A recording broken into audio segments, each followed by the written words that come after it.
Good morning. আমার একটা নতুন ব্লগে তোমাদেরকে অনেক ভালোবাসা। প্রতিটা মেয়ের দিন শুরু হয় রান্নাঘর থেকে, আর দিনটা কিন্তু শেষ হয় রান্নাঘরে আসার আগে আমার অনেক কাজবাজ ছিল, সেগুলো সব কমপ্লিট করে এখন রান্নাঘরে চলে এসেছি রান্না বান্না বসাবো। সত্যি কথা বলতে গেলে আমার না যে খুব কাজের চাপ তা কিন্তু না, আমি যখন ইচ্ছা তখনই করতে পারবো কাজগুলো, কিন্তু আমি চাই যে একটা টাইমের মধ্যে তাড়াতাড়ি করে নিতে, কারণ যাদের বাড়িতে ছোট মেয়ে আছে তারা সবাই জানে যে একটু কাজবাজ করতে কতটা অসুবিধা। তোমরা যারা আমার অনেক পুরনো সাবস্ক্রাইবার তারা অনেক ভালো করেই জানো যে সকালবেলা বলো গুড মর্নিং, বলো বলো গুড মর্নিং।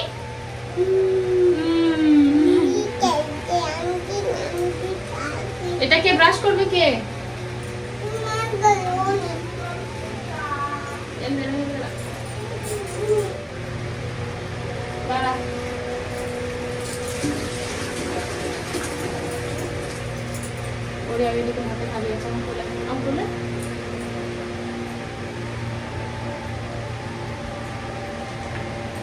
কে ব্রাশ করবে? তোকে দেখা যাচ্ছে না, বলে আমি ব্রাশ করবো। বল বল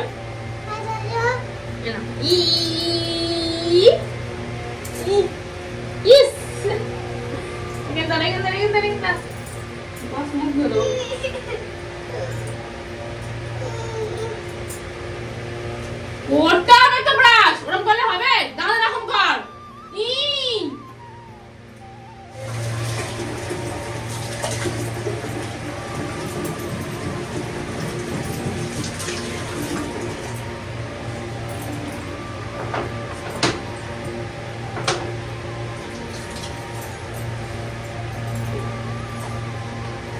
সকালবেলা আমার যা কিছু না কিছু একটা লাগে, মানে ধরো একটা কোনো শরবত বলো বা চা, কিছু না কিছু খেয়েই আমি দিনটা শুরু করি। তো তেমনই আজকে সকালবেলা আমি দুধ চা করেই খেয়ে দিনটা শুরু করেছিলাম। আর জানো তো ফ্রিজে অনেক দিন হয়ে গেল, মানে প্রায় 5-6 দিনের মতন হয়ে গেল মাছের ডিম কেনা ছিল, এক্সট্রা করে কেনা ছিল, ওটা বড়া টড়া কিছু একটা খাবো বলে, কিন্তু আর বাজারে যাচ্ছিল না বলে মাছও আজকে আনতে পারিনি। ওই জন্য ভাবলাম ওই মাছটা দিয়ে ডিম দিয়ে শুধু পেঁয়াজ দিয়ে তরকারি করব। সত্যি কথা বলতে গেলে খেতে কিন্তু দারুণ লাগে। আর আমার মতন রান্না করতে করতে কারা কারা এই ডান্স করো এটা কিন্তু জানিও। আর তোমরা কারা কারা মাছের ডিম খেতে ভালোবাসো সেটাও জানিও। দেখেছো ওইদিকে আমার কত বাসন আছে, ওইগুলো এখন আমার মাজতে হবে, প্লাস রান্নাও কমপ্লিট করতে হবে, তারপরে তো মেয়েকে খাওয়াতে হবে, মানে অনেক কাজ। তবে এই কাজ থেকে না একটা জিনিস খুব ভালোভাবেই শিখেছি, বাপের বাড়িতে গিয়ে কিন্তু কেউ শিখে, মানে বাপের বাড়ি থেকে কিন্তু কেউ শিখে আসে না, সবাই কিন্তু শ্বশুর বাড়িতে এসেই। এটা আমার নিজেরই একটা এক্সপিরিয়েন্স বলতে পারো, যে কোনো কাজ না তাড়াহুড়ো করে করতে যাবে না, তাড়াহুড়ো করে করলে দেখবে কাজটা লন্ডভন্ড হয়ে যায়, কিন্তু তুমি ধীরে ধীরে করবে, আসতে একটু টাইম লাগবে কিন্তু ধীরে ধীরে করবে, দেখবে কাজটা খুবই তাড়াতাড়ি হবে। Hello everyone, welcome back to my YouTube channel. তোমরা সবাই কেমন আছো? আশা করি সবাই অনেক ভালো আছো, আর আমিও অনেক ভালো আছি। এতক্ষণে ইন্ট্রোটা দিতে পারছিলাম না, কারণ সকাল থেকে প্রচুর কাজবাজ করছিলাম, আর হাফ কাজ তো তোমাদের দেখাইনি, আর ওইদিকে আমার মামাম কার্টুন শুনছে। তো যাই হোক, এখন বেশি কথা বলবো না, যদি কপিরাইট এসে যায়। যাই হোক, তো চলো ভিডিওটা শুরু করা যাক। সব রান্না বান্না তো কমপ্লিট হয়ে গেছে, অনেকটাক্ষণ হয়ে গেছে, কিন্তু এখন তুষার খেয়ে কাজে বেরোবে, আর আমার শ্বশুরও গিয়েছিল মাঠে, তো উনিও বললো বৌমা আমি একেবারে টিফিন করে নেবো, তো ওই জন্য সব কিছু ধরে ধরে নিয়ে আসছি। আমরা না বাড়িতে কেউ বাটি বাটি দিয়ে সাজিয়ে দিই না, মানে তরকারির পাত্রটা নিয়ে রেখে দিই, এবার কেউ যদি বাইরে থাকে তার জন্য আলাদাভাবে তুলে রেখে দিই, তো এরকমভাবেই আমরা মানে করে নিই। এবার যার যেরকম খেতে ইচ্ছা করলো সে সেখান থেকে চামচ কাটিয়ে খেয়ে নেবে। আর ওইদিকে তো এখন অনেক বেলা হয়ে গেছে, আমার তো সকাল থেকে রান্না বান্না করতেই দিন খাবার, কিন্তু এখনও পর্যন্ত টিফিন করা হয়নি, ওই জন্য আমি মুড়ি নিয়ে চলে এসেছি, আর মেয়েকেও একটু একটু করে খাওয়াচ্ছি। দেখছি ও মাছের ডিমটা খুব ভালো খায়, ওর বাবাকে এবার থেকে বলতে হবে যে মাছের ডিমটা আনার কথা। আর তোমরা তো সবাই কম বেশি জানো আমি একটা ডেকোরেশন করেছিলাম সুন্দর করে, সেটা আমার মেয়ে ছিঁড়ে ছিঁড়ে ছিঁড়ে ছিঁড়ে এখন খেলা করছে। তাহলে বলো মানে কি করব আমি এখন, বলো। এই যে তোমরা আজে বাজে কমেন্টগুলো করো আমাকে, যে আমি কাজকর্ম কিছুই নেই, সারাদিন শুধু ভিডিও করি, একটা ভিডিও করার পিছনে কতটা খামি জানো?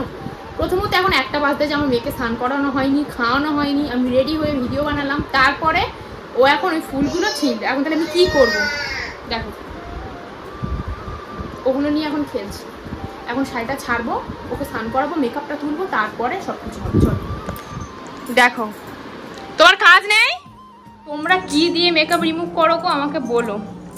আমি কিন্তু নারকেল তেল আর নারকেল তেল আর এই তুলোটা দিয়েই মেকআপটা রিমুভ করি, কারণ আমার না একটা রিমুভার ছিল গুড ভাইবস, সেটা আমি ডেট পেরিয়ে যাওয়ার ফলে নষ্ট হয়ে গেছে। তো এখন আমি ক্যামেরা দেখে দেখে ততটা করতে পারবো না, কিন্তু আয়না দেখে দেখে কতটা মেকআপ করি দেখো। স্কিনের এই নারকেল তেলটা দিয়ে যদি রিমুভ করো মেকআপ, অনেকটা কিন্তু মানে এর চান্স কম থাকে, মানে স্কিনটা ক্ষতি হওয়ার চান্স অনেকটা কম থাকে। তো চলো মেয়েটাকে স্নান করিয়ে আসি।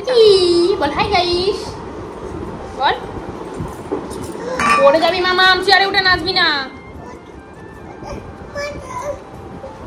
ভাত খাবো না, উঠলে হবে।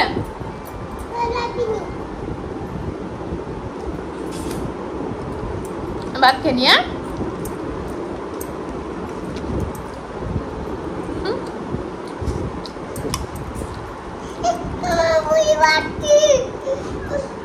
পড়ে যাবি না। ডিম ডিম বস থাক, বস থাক।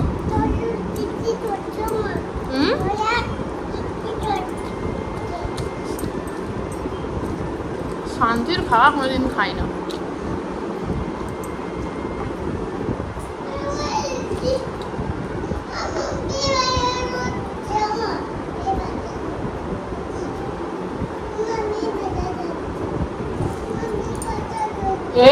ওরকম বলতে নেই, এটা চামড়া তুলে দেবো। কালকে আমার পিসি এসেছিল, দেখেইছো হয়তো শর্টসে, রাচা করে নিয়ে এসেছিল।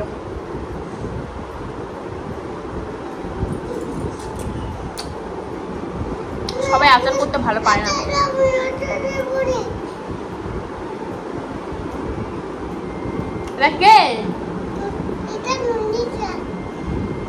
ওটা তন্নিতা।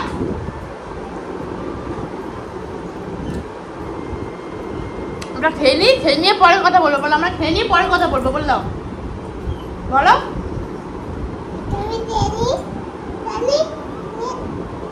পরে কথা বলবো। সো এভরিওয়ান, আমি এখন আছি ছাদে, আমাদের ছাদেরই ঘরে আছি। সেটা পুরোটা একদম মানে কি বলবো গোডাউন করে দেওয়া হয়েছে।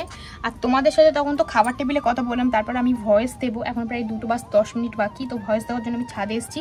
তোমরা সবাই জানো আমার শর্টস পাবলিক হয় ফার্স্ট 2টোর সময়, তারপরে পাবলিক হয় 6টার সময়, সন্ধ্যে 6টা, তারপরে 8টা, তারপর 9টা, মানে তারপরে 8টার পর আমি 2-3টা দিয়ে দিই, না হলে না দিই। যদি শর্টস করা থাকে তাহলে দিয়ে দিই। যাই হোক, তো তোমাদেরকে টাইমগুলো জানিয়ে দিলাম। আর একটা জিনিস তোমাদেরকে দেখাবো, তখন আমি নারকেল তেল মেখে মেকআপটা রিমুভ করেছিলাম, তারপরে কিন্তু আমি দিয়েছিলাম ফেস ওয়াশ। তারপরে আমি স্কিনে কিচ্ছু দিইনি, বাট আমার স্কিনটা কেমন গ্লো করছে দেখো। শুধু মেকআপ করলে হয় না গাইস, তার সাথে স্কিনটাও ট্রিটমেন্ট করতে হয়। স্কিনটা যদি না ট্রিটমেন্ট করো তো মুখে তো র্যাশ বেরোবে। আর আমি মাঝখানে খুবই মানে একদমই ট্রিটমেন্ট করতাম না, যার জন্য আমার দেখো এখানে কয়েকটা ব্রণ বেরিয়ে গেছে, আর মুখেও কালো কালো কেমন একটা দাগ হয়ে গেছে। I am right. যাই হোক, তো চলো এখন নিচে যাবো, ভিডিও পাবলিক করবো, মেয়েকে ঘুম পাড়াবো, দেন আবার একটা ভিডিও শ্যুট করবো। তো চলো। বাট আমার স্কিনটা এতটা গ্লেজ লাগছে, আই এম সো হ্যাপি। আর তোমরা কারা কারা সামনে মাসে চুড়ি পরেছো? আমি দেখো লাল সব চুড়ি, মানে লাল সবুজ চুড়ি একসাথে পরেছি। যাই একটু চলো এখন যাওয়া যাক নিচে। কি রোদ, বাইরে বেরোলে মুখ জ্বলে যাচ্ছে। লাগলো তোমাদের সাথে সেই দুপুরবেলা কথা বলে এসে শুয়েছিলাম, তারপরে অনেকটাক্ষণ পেরিয়ে গেছে। আমার বিছানার চাদরটা আমি প্রায় ডেলি, মানে মেয়ে না, যাদের বাড়িতে শুধু বাচ্চারা আছে তারা সবাই জানো যে বিছানায় টয়লেট করে দেয়। তো ওই জন্য বিছানায় এই কভারটা কেনা হয়েছিল অ্যামাজন থেকে। তোমাদের যদি কারো লিঙ্ক লাগে বলো, আমি দিয়ে দেবো। কিন্তু এত পরিমাণে করে দিয়েছে বিছানার চাদর, তো দুটো মানে বাদ দিতেই হবে। তার উপরে গন্ধে আর টেকা যাচ্ছে না, যেহেতু এখন বড় হয়ে গেছে, বাইরের জিনিস খাই, তাই ওর টয়লেটে অনেকটা গন্ধ বেরোয়। তো এটা তো এখন আর ধুয়ে দেওয়া সম্ভব না, এখন যদি ধুয়ে দিই একদমই শুকোবে না, কারণ তোমরা সবাই জানো এটা এখন বর্ষাকাল। তো বিছানাটা ভালো করে ওই জন্য ঝেড়ে নিচ্ছি, নিয়ে ভাবছি বডি স্প্রে নিয়ে দিয়ে দেবো। তো এই বডি স্প্রে দেওয়ার চক্করে পুরো একটা বডি স্প্রে গোটাই আমি শেষ করে ফেলেছি। কিন্তু কি করব, দিতে তো হতোই, কারণ এত পরিমাণে গন্ধ বেরোচ্ছে, বাজে গন্ধ। আমি একদমই স্মেল সহ্য করতে পারছি না, এত বাজে স্মেল। তারপর একটা নতুন বিছানার চাদর পেতে নিচ্ছি, কারণ আমি সত্যি কথা বলতে গেলে মানে এলোমেলো বিছানায় একদমই ঘুমোতে পারি না। সারাদিন আমি এলোমেলো বিছানায় থাকবো, কিন্তু রাত্রে ঘুমানোর সময় আমার একটু পরিষ্কার পরিচ্ছন্ন বিছানা দিতে হবে। তো পরিষ্কার পরিচ্ছন্ন না বিছানা দিলেও আমি যেটার ওপরে শোবো সেটা ভালো করে ঝেড়ে নিয়ে এরকম টান টান করে পেতে তো শুতে আমার তবেই ভালো লাগবে। আর তারপরে রাত্রেবেলা তুষার নিয়ে এসেছিলো মাংস, আর এই যে মাংসটা ধুয়ে নিচ্ছি আমি। স্কিন কেয়ার করেছি, হেয়ার কেয়ার করেছি, প্রায় অনেক কিছুই করেছি বলতে পারো, কিন্তু সেগুলো তোমাদের সাথে শেয়ার করা হয়নি, কারণ ওগুলো যদি শেয়ার করতে যাই একটা ব্লগ অনেক বড় হয়ে যাবে। তো প্রায় মানে পার্সোনালি আমি তোমাদের সাথে স্কিন কেয়ারটা শেয়ার করব, খুব তাড়াতাড়ি শেয়ার করব। তোমরা যদি দেখতে চাও তাহলে সেটাও জানিও। আর এখানে দেখো আমি না স্কিন কেয়ার করার পর একটু ব্লাশার লাগিয়ে নিয়েছিলাম, কারণ খুব মানে সুন্দর দেখতে লাগে। আর আমরা না এরকমভাবে প্রতিদিন সবাই একসাথে খেতে বসি, হয়তো তোমাদেরকে প্রতিদিন দেখানো সম্ভব হয় না, কিন্তু একসাথেই সবাই মিলে খেতে বসি, কারণ একসাথে খেতে বসার মজাটাই আলাদা, তাও যদি আরও সুন্দর রান্না হয়। আমার মেয়ে দেখেছো আমার গোটটা মুখে সিঁদুর লাগিয়ে ভর্তি করে দিয়েছে। যাই হোক, ভালো থেকো সবাই। আজকে ভিডিওটা এখানেই শেষ করছি কোল্ড ড্রিঙ্কসের সাথে। দেখা হচ্ছে কালকের কোনো একটা ভালো ভিডিওতে, আর ততক্ষণ তোমার সবাই অনেক ভালো থেকো। Bye bye, see you.